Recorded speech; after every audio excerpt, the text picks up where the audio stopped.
Hello everyone. और हम सभी जानते हैं कि इंडिया में कोरोना के पेशेंट के नंबर बहुत ज़्यादा तेज़ी से बढ़ रहे हैं और हॉस्पिटल्स में ऑक्सीजन सिलेंडर की बहुत ज़्यादा स्कार्सिटी हो रही है। तो उस कमी को पूरा करने के लिए बहुत सारे प्राइवेट हॉस्पिटल्स ने डिसाइड किया है कि वो अपने ही हॉस्पिटल में ऑक्सीजन जनरेटर प्लांट को इस्टेब्लिश करेंगे और इससे उनके हॉस्पिटल में होने वाली कमी को दूर किया जा सकेगा। उन्हें कहीं से मंगाने की ज़रूरत नहीं पड़ेगी क्योंकि सप्लाई कहीं ना कहीं बहुत ही ज़्यादा लिमिटेड हो गया है। हम सभी ये बात जानते हैं कि कोरोना वायरस सबसे ज़्यादा जिस ऑर्गन को अफेक्ट करता है वो है लंग्स। इसलिए क्रिटिकल पेशेंट में ऑक्सीजन की डिमांड बहुत ज़्यादा बढ़ जाती है। तो जो एयर हम इनहेल करते हैं या कॉम्पोजिशन ऑफ एयर की बात करें तो उसमें नाइट्रोजन जो होता है वो 78% होता है, ऑक्सीजन 21% होता है और जो अदर गैसेस होते हैं वो लगभग 1% के अराउंड होते हैं। तो ऑक्सीजन जनरेटर प्लांट में इसी एयर को या मिक्स्ड गैसेस को हम फाइनली एक प्योर ऑक्सीजन में कन्वर्ट करते हैं।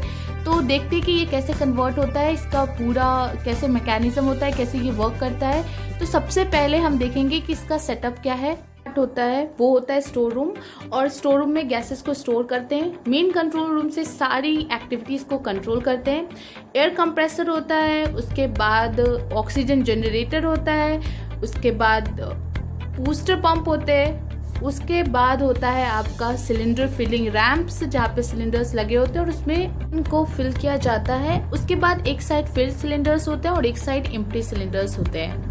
ये है एक टिपिकल जनरेटर आउटलुक, और जो इसका मेन हीरो है इस पिक्चर का वो है ऑक्सीजन जनरेटर, क्योंकि ऑक्सीजन जनरेशन का काम जो है वो पूरा ऑक्सीजन जनरेटर करता है।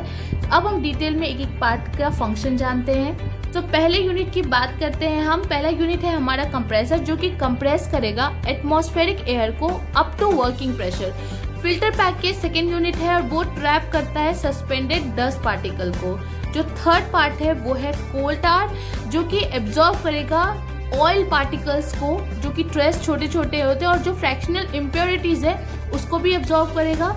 जो एयर टैंक है वो एक्यूमुलेट करता है प्रेशर को ताकि कोई कमी ना हो पाए एयर में आगे के लिए।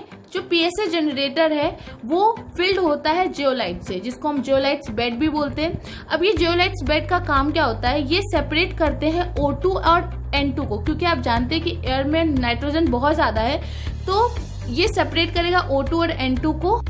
जैसा कि आप देख सकते हैं कि सिर्फ इसमें N2 ही ट्रैप हो पा रहा है। जो ट्रेस अमाउंट के गैसेस हैं वो इसको पास कर रहे हैं। अभी फिलहाल सिर्फ और सिर्फ नाइट्रोजन को ही ट्रैप किया जा सकता है या फिल्टर किया जा सकता है इस प्रोसेस में, जो कि है आपका पीएसए जनरेटर। यूनिट है वो है आपका रॉ गैस स्टोरेज।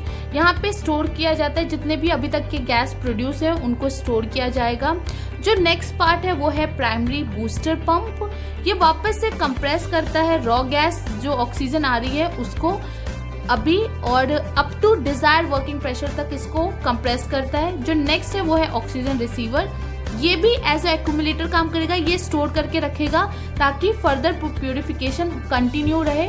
जो नेक्स्ट पीएसए जनरेटर है वो प्यूरिफाई करता है ऑक्सीजन को up to 99.50% by trapping nitrogen and जितने भी डिफरेंट गैसेज लाइक आर्गन। जैसा कि आप देख सकते हैं कि अब जितने भी डिफरेंट ऑक्सीजन को छोड़ के जितने भी डिफरेंट एलिमेंट थे वो सब कहीं ना कहीं ट्रैप हो रहे हैं। अब नाइट्रोजन भी ट्रैप हो रहा है, अब आर्गन भी ट्रैप हो रहा है। तो अब सिर्फ और सिर्फ प्योर ऑक्सीजन पास आउट हो रहा है और बाकी जितने भी थे उनको यहाँ पे ट्रैप कर लिया गया है। तो अब जो नेक्स्ट यूनिट होता है वो है इसका ऑक्सीजन स्टोरेज। तो अब जो प्योर ऑक्सीजन है उसको स्टोर किया जाता है ऑक्सीजन टैंक में। नेक्स्ट जो है आपका वो है स्टेराइल बैक्टीरिया फिल्टर, जहाँ पे सस्पेंडेड पार्टिकल्स को भी रिमूव किया जाएगा, बैक्टीरिया और पैथोजेंस को भी रिमूव किया जाएगा। अब आता है आपका बूस्टर पंप। ये कंप्रेस करता है जितने अभी तक प्रोड्यूस जितना भी ऑक्सीजन है उसको सिलेंडर फिलिंग प्रेशर तक। अब सिलेंडर फिलिंग रैंप्स आते हैं जो कि ऑक्सीजन को ऑक्सीजन सिलेंडर में भरने का काम करती है और फाइनली उसको हॉस्पिटल्स तक पहुंचाया जाता है।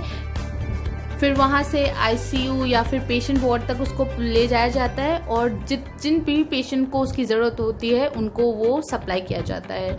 तो इस तरीके से ये पूरा सिस्टम वर्क करता है। होप सो आपको पूरा समझ में आया होगा। प्लीज़ लाइक करें, कमेंट करें, शेयर करें एंड सब्सक्राइब करें मेरे चैनल को। Thanks for listening.